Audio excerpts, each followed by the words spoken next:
হতে চেয়েছিলেন ব্যবসায়ী, ছিলেন মাই টিভির ব্যবস্থাপনা পর্ষদেও, কিন্তু তার টিভি চ্যানেলের চেয়েও বেশি জনপ্রিয় তার ব্যক্তিগত ইউটিউব চ্যানেল। ইউটিউব যে একটি শক্তিশালী প্ল্যাটফর্ম হতে পারে তা দেশে যারা প্রথম প্রমাণ করেছেন তাদের মধ্যে তৌহিদ আফ্রিদি অন্যতম। ভাগ্যের নির্মম পরিহাস হচ্ছে এই অনলাইন সেলিব্রিটি এখন হত্যা মামলার আসামি। 2024 সালের জুলাই গণ অভ্যুত্থানে নিজের ভূমিকার কারণে সমালোচনার শিকার হয়েছেন তিনি। পরে জানা যায় এই গণ অভ্যুত্থানের সরাসরি বিরোধী ভূমিকায় ছিলেন তিনি। পতিত আওয়ামী লীগ সরকারের পক্ষে পুলিশের সঙ্গী হয়ে সরকারের পক্ষে ও আন্দোলনকারীদের বিপক্ষে পোস্ট দিতে বাধ্য করেছেন অনেক অনলাইন সেলিব্রিটিকে। সরকার পতনের পর হত্যা মামলা হয় তৌহিদ ও তার বাবা মাই টিভির চেয়ারম্যান ও ব্যবস্থাপনা পরিচালক নাসির উদ্দিন সাথীর নামে। যাত্রাবাড়ী থানার একটি হত্যা মামলায় গত 17 আগস্ট গ্রেফতার হন তিনি।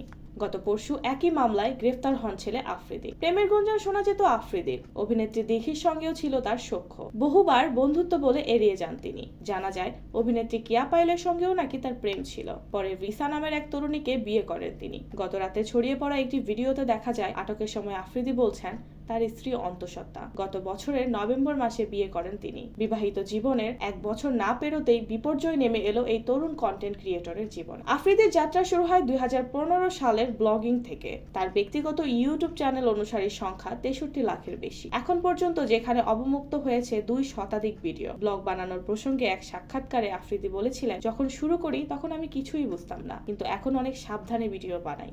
মাথায় রাখি আমাদের সংস্কৃতির সঙ্গে যায় না এরকম কিছু যাতে ভিডিওতে না বলা, কারণ আমার মা বাবা এসব ভিডিও দেখেন। তাছাড়া লাখ লাখ মা বাবাও আমার ভিডিও দেখেন। কিছুদিনের মধ্যেই ব্যবসায়ী হিসেবে প্রতিষ্ঠাতা পেতে চেয়েছিলেন আফ্রিদি। পড়তে যেতে চেয়েছিলেন নিউ ইয়র্ক ফিল্ম একাডেমিতে। চেয়েছিলেন মা বাবা যেন তাকে নিয়ে গর্ব করে। অথচ ক্ষমতা ও যোগাযোগের দুষ্টু চক্র লোভ তাকে খাদের শেষ প্রান্তে নামিয়ে এনেছে।